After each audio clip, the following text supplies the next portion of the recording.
آقا ما 30 شب برنامه رفتیم، یه شب رکورد کل برنامه ما شکسته شد به حضور این آقا. با حضور این آقا داستان رو یه خطی یه دقیقه‌ای میگم چون خودش بگه طولانی میشه. قربونت برم آقا جلالی. سلمان وهابی بوده، بعد مولوی وهابی بوده، یعنی دیگه خودتون در نظر بگیرید. تا حالا چند نفر رو از اهل تسنن وهابی کرده بود؟ یه سلام بکن. بسم الله الرحمن الرحیم. سلام علیکم و رحمت الله. نزدیک 500 نفر تا 1000 نفر رو 500 نفر تا 1000 نفر رو وهابی کرده. وهابی که قتل شیعه رو مجایز، شیعه رو هم جایز میده، هم ناموس شیعه رو هم مال شیعه رو، هم ناموس هم ما. خیلی حرفه ها. ببینید وهابی ها کجای کارن. چند تا شیعه بکشی میری بهشت؟ عرض کنم خدمت شما که 7 تا شیعه. 7 تا شیعه رو بکشن، یعنی ببینید چجوری ذهنشون رو شستشو میدن که آقا 7 تا شیعه بکش بدون سوال و جواب، برو در جوار پیغمبر تو بهشت. من ببینم چه منطقیه. این آقا وهابی بوده. حالا گوش کنید داستان رو، من یه خطی بگم چون حرفم با سلمان امروز یه چیز دیگه ایه. داستان زندگیش رو یه بار گفتیم و مدال طلا هم بهت دادن دیگه، قهرمان شدی. ابی پر بیننده ترین برنامه شما بود. سلمان وهابی بوده، رو مخ یه بچه شیعه کار میکنه که بلکه اینم سنی و وهابی کنه. خب جالبه، میگه حدود 60 تا کتاب به بچه شیعه دادم، هیچ تأثیری توش اتفاق نیفتاد. یه روزی بچه شیعه اومد به من گفت تو 60 تا کتاب به ما دادی، ما یه خواسته از تو داریم. گفتم چیه؟ گفت ما یه مجلسی برای حسین داریم، یه شب پاشو بیا تو مجلس ما. میگه محرم شروع شد، من یک روز هی بهانه آوردم، مراسم عقب انداختم تا شد شب عاشورا، دیدم دیگه نمیشه دیگه، قول بهش دادم. میگه با هم رفتیم تو مجلس امام حسین. میگه من نشستم، حالا با اون هیبت به حال یه مولوی وهابی که یه عمامه‌های خاصی دارن، میگفت نشستم تسبیح هم دستم بود، استغفار میکردم که خدایا منو ببخش اومدم تو این مجلس. دیدم سخنران داره میگه مردم کدوماتون میتونید بابت دین و خدا از جانتون که هیچ، از ناموستون بگذارید، خواهرتون تو این راه سیلی بخوره، بچه 3 سالتون کشته بشه. بعد دیدم داره میگه حسین این کار رو کرد. میگه من تو ذهن خودم گفتم عجب، این حسین ابن علی عجب آدمی بوده. جالبه، میگه وقتی به خودم اومدم دیدم از لای ریش بلند یه مولوی وهابی داره اشک جاری میشه برای قربت و مظلومیت حسین. یه شبش عاشورا یه مجلس حسین این رو شیعه میکنه. باباش بهش میگه که متوجه میشه، دارم خیلی داستان رو خلاصه میگم، پدر متوجه میشه سلمان شیعه شده. بهش میگه سلمان ماکسیما برات میخرم، خونه برات میخرم، این حرفا رو نزن. سلمان شیطان پرست بشو ولی شیعه نشو. میگه گفتم نه بابا، من راهمو انتخاب کردم. همه اتفاقی که زندگی این مرد رو قشنگ کرد این بود که میگه یه روزی دیدم کل حسابای مالیمو خالی کردن، دیگه من شیعه شده بودم، هر چی هم زیر پام بود ماشینمو گرفتن، زندگیم رو گرفتن. یه رو به زنم گفتم بریم، من باید برم علومیه کار کنم، ببینم این خاطره‌ای که میگم فکرتون کجا میره. دیگه در خونه رو باز کردم، خانومم دنبالم اومد، گفت حالا داری میری؟ من تو دم کوچه دنبالت بیام. اومدم دیدم که پدرم با 10-15 نفر جلومو گرفتن. کجا میری؟ گوش کنید، وقتی جلوتو گرفتن چی بهشون گفتی؟ گفتم بهشون، گفتم شما هم سر راه میگیرید مثل اجدادتون. شما هم سر راه میگیرید مثل اجدادتون. شما هم سر راه میگیرید. میگه دیدم پدرم گفت از راهت بر نمیگردی. گفتم نه.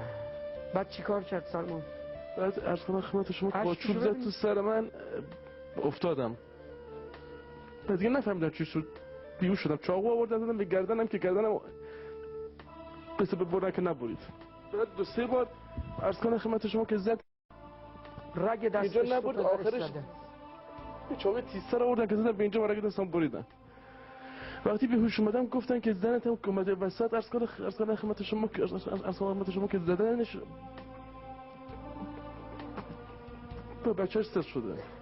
بچه خانومشون، ببین خانوم باردار میاد که آقا چرا شوهرمو دارید میزنید؟ میزنن خانومش هم اونجا بچه‌ش از بین میره. ما کجا اون کجایی که دید رو. ها چی گفتی؟ یه بار دیگه بگو. میگم ما کجا اون کسی که دید. آخه ما که بیهوش بودیم، ما که ندیدیم، ما که زن حضرت فاطمه زهرا نبود. ما کجا اون کجا. ما خیلی فرق داریم با اونشون. ولی هر چی ما لکنت داریم، هر چی ما چیزایی به خاطر همون لکنت زبانی که داره بالا همون کتکی که باباش و اطرافیانش خورد. حرفم اینه که این اتفاق میفته به خدا اصلا وقتی داستان زندگیش تعریف کرد من همون شب فهمیدم برنامه یه اتفاقی افتاد. 70 شب و روز تو مسجد جمکران رو کارتون خوابید با خانومش. حرف جالب زندگیش اینه، خانومش وقتی میره دکتر میگن بابت اون ضربه‌ای که به این خانوم خورده دیگه این خانوم بچه دار نمیشه. خب میگه یه روزی دست به دامن حضرت زهرا شدم، خیلی گریه کردم که خانوم همه این بدبختی های ما سر ولایت شوهر شما بود، ما بچه میخوایم. بعد دیدم که آثار وضع هم هست. 15 روز، درسته 15 روز به زایمان میگن یه عکس سه‌بعدی از رحم میگیرن میبرن پیش خانم دکتر نگاه میکنه، میگه این بچه 700 گرمه، به دنیا هم بیاد مرده به دنیا میاد. میگه شب اومدیم خونه خانومم قرص خواب خورد رفت خوابید، منم نشستم به قربت علی گریه کردم. بعد دیدم که خانومم یه لحظه دوید بیرون. گفتم چی شده؟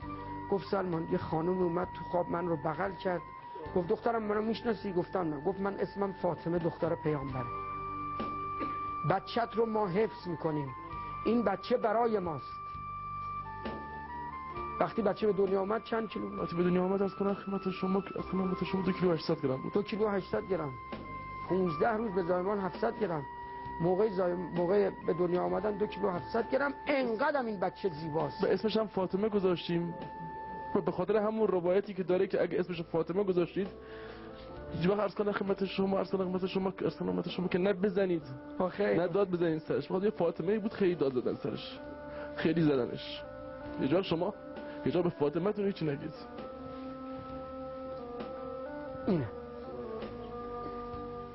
و به حق اون اشکایی که رو صورتت هست برای شیعه مرتضی علی دعا کن، چون تو فرق میکنی با ما. من بارها گفتم ما تو تشیع امیرالمومنین یه چکم تو گوشمون نخورده، یه نفر داد سرمون نزده. آقای فرزاد خیلی حرف عجیبی زد، میگفت رفتم تو هیئت رزمندگان، رزمنده ها همه نشسته بودن، سلمان آورده بودن هیئت رزمندگان. آقای فرزاد میگفت همه رزمنده ها نشسته بودن، میگفت در منم گفتم که شما اول برای ناموستون رفتید، بعد برای مملکتتون رفتید. اگه تیر و ترکشی هم تو بدنتون هست برای ناموستونه، برای مملکتتونه، برای دینتونه. اما این اگه کتک خورد برای ولایت علی کتک خورد. این اگه مادرش به هر حال مادر بچه‌هاش رو زدن به خاطر ولایت علی زدن. این با شما خیلی فرق می‌کنه.